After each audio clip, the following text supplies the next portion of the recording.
Hey, it's #1 best-selling author Equalman, or most of you know me as Equalman. Today we've cut down 7 super tips from best-selling author Tim Ferriss. He's the author of The 4-Hour Workweek, The 4-Hour Body, 4-Hour Chef, and my favorite, Tools of Titans. So my hope is that these 7 super tips help you unleash your superpower. Can't stop me now. Can't stop me now. I'm just doing what I do. Won't stop doing what I do. And I'll try to keep this short, is getting better at asking questions. There are piss poor questions, there are okay questions, there are good questions, and then there are great questions. And I find that levels of success in almost any industry or area correlate to a person asking great questions. In some cases, they seem absurd. In fact, the hallmark, in a way, of great questions is that they sound completely ridiculous. So someone might ask, like Peter Thiel, why can't you achieve your 10-year goals in the next 6 months? As a thought exercise, that's a good question to answer for yourself. And these types of questions come up surprisingly often with very, very impressive folks, whether it's in business, military, entertainment, or otherwise. And the way you can get better at questions is by studying interviews in part. So I studied Larry King, I studied Charlie Rose, I studied Terry Gross, I studied go down the list. I studied Tony Robbins, who does in-person, one-on-one interventions at his events in front of 10,000, 5,000 people. And he's just genius with how he uses questions to like pattern interrupt and grab someone's attention and divert them in a more productive direction. Now, why is that relevant? It's relevant because thinking is the process of asking questions. You're asking yourself questions and then you're answering them in your own head. So if you get better at asking other people questions, you get better at asking yourself questions, which means you're improving your thought performance and level of thinking. So those would be the prerequisite skills. My story starts with an audiobook. It was my first product. I was convinced, this was in college, that it would be my ticket to millions of dollars and changing the world. And it was designed for guidance counselors in high school who wanted to help students get into their first choice colleges.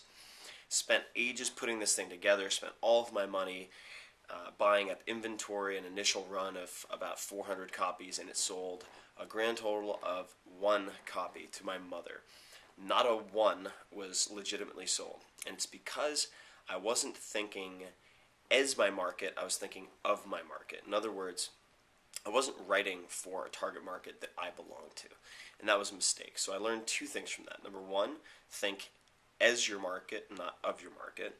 And number 2 is that you should design your product after you know what your market is, okay? So you find your market and then design a product for them. And that's what I did with the 4-Hour Workweek. And even though it was turned down by 26 out of 27 publishers before it was sold, I was confident because I tested it.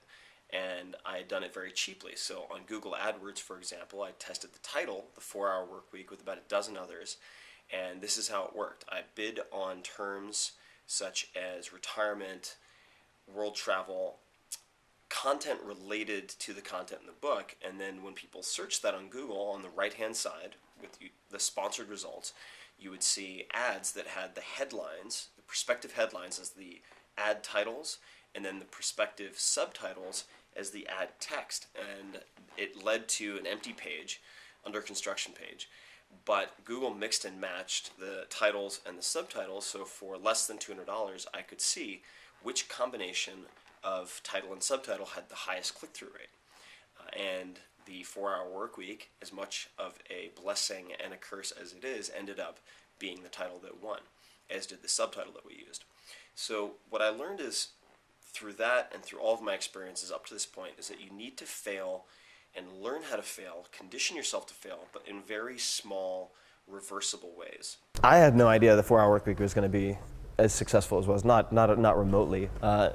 It was a small book in terms of advance and what the publisher was going to put behind it. And as with any startup, which writing a book and publishing a book can certainly be considered a startup in a lot of ways.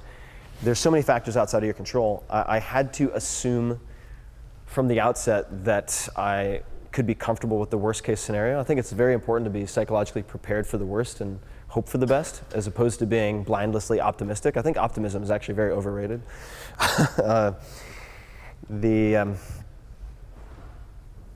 Sorry, I'm like reminiscing on this. I decided when I was writing most of the book in Buenos Aires, Argentina, that I would be happy if it sold to even 10 people, even 2 people, and it really fundamentally changed their lives. And so I wrote the book. I threw out my first 2 drafts of the beginning of the book because it wasn't the right tone, and it just wasn't me. And then I decided to write it as if I'd had 2 glasses of wine, which I probably did also, and then wrote to 2 of my best friends. And one of them was an entrepreneur who was stuck in his own company, was sick and tired of it and didn't know how to get himself out of it. And the other was an investment banker who hated life, but his lifestyle had bloated to match his income, and he didn't know what to do. So I basically wrote the entire book as if I was talking to the 2 of them, and I was like, worst case scenario, I can just give the book to these 2 guys. Cato is particularly interesting to me, and one of the lessons that I try to implement in my life comes from Cato. Cato was considered by many the perfect Stoic. I'm sure he was not perfect, as none of us are, but he would regularly, for instance, wear mismatched clothing in high-profile arenas where that was frowned upon, so that he could train himself to be ashamed only of the things worth being ashamed of. So he would practice doing things that would earn him the scorn, superficial scorn of others. And the form that that can take can be very, very simple. And you can do it in very small ways. But I have what I would call, for instance, and this is a ridiculous example, but that's the whole point. I have my party pants, which are these ridiculous pants that look straight out of Austin Powers. And I will occasionally wear those, not to the extent that I would offend some guest host, like dinner host, and some super, I don't want to make enemies, that's not the goal, but I'll wear it in a place where I know that I'm going to get these sideways glances from everyone, to try to inoculate myself against that type of superficial attachment to what others think. For a while recently, I was wearing what I could best describe as like a creepy porn stash. It was a very ill-advised, half-grown mustache that looked terrible. It really did look, it was like Chester the Molester. It was terrible. And I wore that around for like a good week and a half, and every time I would put up a photograph on Instagram or wherever it was, they'd be like, please, for God's sake, take that thing off your face. And it was just an exercise. It was yet another exercise. And there are many different ways to do this, but I think that would be one that comes to mind, is regularly practicing things that you feel embarrassed by but shouldn't, that have no grander importance whatsoever, so that when you train yourself to not be embarrassed by the small things, then when it comes time to make big decisions, stand up for something larger, you will have the training that you need. One of the concepts that comes up over and over again with prolific creative minds that I've interviewed for the Tim Ferriss Show or for the book Tools of Titans is creating empty space. And one of the guests, Josh Waitzkin, who never does any media, can I curse on this? Yeah, he always texts me with profanity-laden SMSs because I'm the only one who can pull him out of his cave to do media. But he is best known perhaps as the chess prodigy, and I'll explain why I put that in air quotes, besides how funny it looks on camera, that formed the basis, or who formed the basis for Searching for Bobby Fischer, both the book and the movie. He was a very well-known chess player and continues to be an incredible chess player, but he has applied his learning framework to more than chess. So he was a world champion in Tai Chi push hands. He's the first black belt in Brazilian Jiu-Jitsu under the phenom, probably the best of all time, Marcelo Garcia, who trains in New York City. I think he's a 9-time world champion, something like that. And he's now tackling paddle surfing, and he can apply to just about anything. He works with some of the top financial minds in the world, hedge fund managers and beyond. The best of the best, top 1%. So, why? What are the principles that he shares? One of them is creating empty space, cultivating empty space as a way of life, and these are all tied together, so I'll mention another one.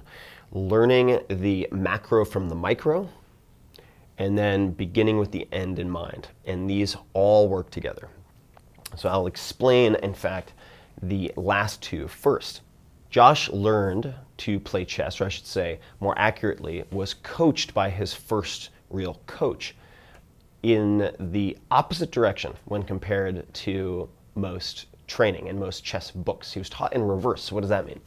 He began with the end game and with very few pieces. So they cleared all the pieces off the board instead of starting with openings, meaning what do you do first, the first 5 to 10 moves.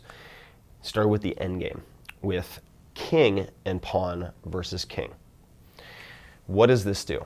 Well, this forces you to focus on principles like opposition, creating space, zugzwang, which is a principle of forcing your opponent to do anything that will destroy their position, or anything they can possibly do will worsen their position.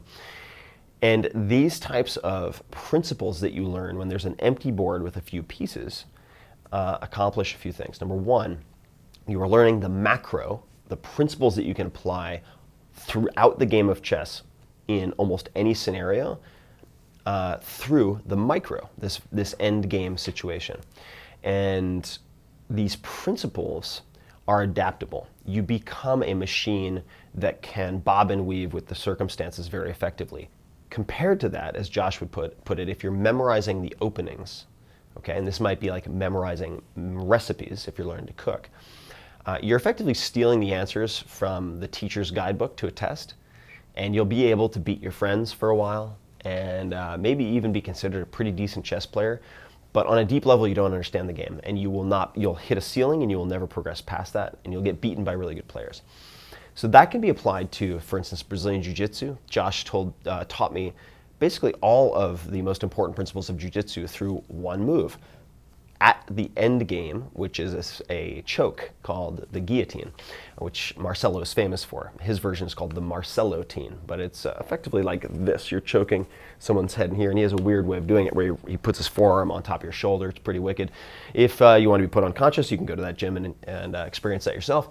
But that can also be applied to many, many other things. For instance, if you're trying to build a startup, all right, this is a common, trendy thing to do these days, and I think everybody should start a business at some point. But in the startup game in, say, Silicon Valley, where I live, if you're going to go into the venture-backed world, well, you and your founder better think a lot about the end game, and you should definitely have an agreement, at least a working agreement, a tentative agreement, on what type of exit, say, acquisition offer, is acceptable to you. If those end goal components aren't in place, then it's just a slow motion train wreck waiting to happen. This is perhaps the most challenging aspect of all of this. Right? I can provide tactics, I can provide things that make one more productive or make myself more productive, but how do you turn off and say no is a big issue. And I think that I've tried to train myself as best I can by, in part, reading a lot of Stoic philosophy, specifically Seneca the Younger. So Letters from a Stoic. I find it a little more readable and actionable than, say, Marcus Aurelius. Lastly is recognizing that in a world where people expect immediate responses, oftentimes, and increasingly so, you have to, I believe, let small bad things happen constantly to have any agenda of your own and to get the big positive things done. So it's recognizing that to prevent all hurt feelings, all mistakes, all problems, all of this is impossible. And if you try to do that, you will never have a proactive schedule of your own, is extremely important. So effectively just saying, I'm going to accept the collateral damage and believe that what I'm embarking upon is worth more than those minor or reversible problems, and then forging ahead. That's it. You got to take a few flesh wounds. What I promote is valuing time as the most valuable non-renewable currency, and recognizing that income without time has no value. And once you do that, Income without time? income without time has no value, because income has no intrinsic value. It is, the value that it has is what you can trade it for. And even if what you trade it for is a possession, ultimately what you're looking for is an experience. And without time, there's no experience. So if you want to read more about stuff like that, pick up Seneca, Letters from a Stoic. Epicurus, also pretty good. A lot of the reading that I do is very, very old. Wait, on this one, I have a quote for you from your book. Doing something unimportant well does not make it important. Right. Very, very important distinction. So doing something well does not make it, doing something unimportant well does not make it important. Also, doing something that takes a lot of time does not make it important. Yeah. So my life right now, just to cut back, is not just sitting on a beach rubbing cocoa butter on my stomach all day. I have a lot of things I want to accomplish in this lifetime, and for the purposes of that, I assume this is my one trip, so to speak. Talk about reincarnation some other time maybe, but so I'm very engaged. It's just I have the freedom to choose what I allocate my time to, and I think that is extremely important, and it's easier to do than most people realize. You have a choice. I can't quit my job, I'll get fired. I can't do this, I'll get fired. You have a choice. I mean, outside of the law and the natural sciences, most of reality is negotiable. And a lot of people who are getting laid off right now are actually taking that opportunity to say, you know what, let me take a step back. I'll go to Argentina, Berlin, somewhere, decompress for a few months, and actually rethink what it is that I want to do, you know, who it is that I want to spend my time with. So I think that this recession is actually a great opportunity for some people to take a step back and ask themselves questions that seem hypothetical but might not be, like, what if I can't ever retire? How do my decisions change if the objective isn't retirement and 401k? And I think for anyone who has a type A personality, you're not going to retire. I've seen people try. It doesn't work. They take 2 days off and then they're off to something else. I mean, look at entrepreneurs in the Valley. I mean, how many of them, they've made as much money as they'll ever need many times over. They're still creating. I mean, You're not burning yourself much money. That's also one of the things. You over and over, you live cheap and you just like enjoy. You don't want employees. You don't want like too much. You don't like luxury too much. Right. You just, you know. And that's also a big part of it. And this is really borrowed directly from Seneca and Epictetus and a few other philosophers. Is it's not because you want to take this moral high ground and say that you prefer this ascetic, hard lifestyle of bread and flip-flops and nothing else. It's not that. It's you practice that so that you don't fear it. And once you don't fear that, then all of a sudden you have a lot more options, and you have the wherewithal and the stomach to make really terrifying decisions, or decisions that would be very terrifying for other people. Once you don't fear it and you're like, yeah, this isn't that bad, I can actually do really well with this as long as I have a cheap bottle of wine and a few friends to have dinner with, you know, things really aren't that bad, then it gives you the freedom to make decisions about changing jobs, starting companies, closing down companies, things like that you otherwise wouldn't have. Hey, it's Equalman. Thank you for watching the 7 Super Tips by Tim Ferriss. My hope is it helps you unleash your inner superpower. If you want to see more videos like this, then definitely like this video and then also subscribe to our channel. They all have a strength and they focus on what they do best.